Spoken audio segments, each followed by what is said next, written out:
So I'm working on this piece here, and my plan was, because I did a really cool blue ring octopus with the glowing fluorescent blue rings, and so I want to do another one and kind of give it some stripes. So here you are just seeing me figure out the initial composition, where I want the tentacles to lay, the contrasts, and I wasn't absolutely convinced that I wanted another reddish octopus, but I do have a very warm background. And I just, wasn't really, what would you call it, willing to move away from the red coloration quite yet. I love the way it ended up popping out. And whenever you don't have, when you just have a creative idea in your mind and you don't have a preliminary sketch, you're going to have a little bit of that interruption of flow, occasionally, where you're not exactly like you'd change things. You know what I mean? Like you'd go back and change things.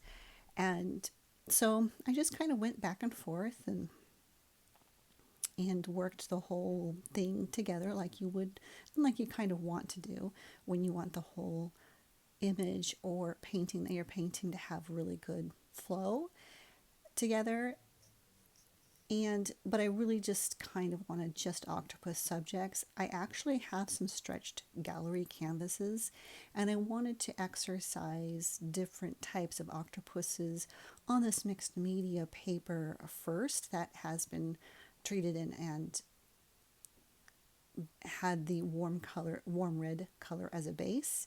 And then whatever I come out that I'm really, really happy with, I want to do something similar with my gallery wrapped canvas, where I would take the tentacles over the edge and onto the back of or onto the sides of the canvas.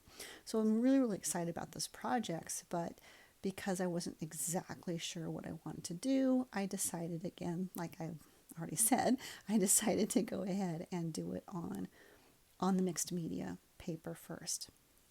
So I guess you could say that these, in fact, even though they're originals and I actually sell these miniatures, these are my kind of test small samples, if you will. And I kind of get really great ideas when I do work like this about what I want on larger pieces or on canvases. Although I end up doing so many of them, I end up just selling the miniatures, but it gives you a really good idea. It gives you a wonderful way of practicing, and whether it's with the composition or a certain look. And as you can see, I'm kind of deciding I'm really going to stick with and continue with the red. I also felt like with the blue ring octopus that I did, you can kind of see in the background there, I really loved how the blue jumps off of the red, them being kind of primary colors and on the on onto different parts of the spectrum, right? So it can kind of give off a very beautiful but warning feeling. I also just did decide on some dragonfly glaze, and I did go with the greener and more greener dragonfly glaze. So what this is, especially that greener one, is it not only has sparkle when you're actually looking at the piece, but this particular one also happens to reflect somehow and carry black light. So it can help with it just has a very subtle, beautiful catch with black light. Whereas the other one didn't have quite as much of grab with the black light.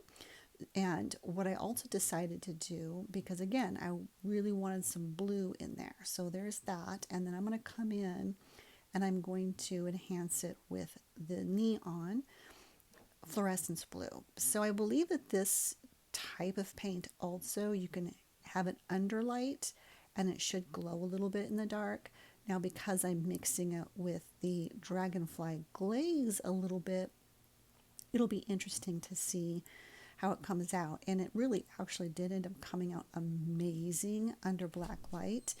Will it also glow when the room is just dark? I haven't seen witness to that necessarily yet. I haven't really tested that much, because you know how you have to leave it under light for a while to make sure that it catches enough light to reflect back. Now, I wanted the eye to be green, but when I did this, it looked so amazing for an octopus eye that I definitely just decided to keep it this way. Plus, I knew because I was adding those layers of the fluorescence, which has a blue hue, and the black light, see, it just makes the eye glow, and it was so cool. It came out wonderful. I hope you enjoy this video and have some great crafting ideas.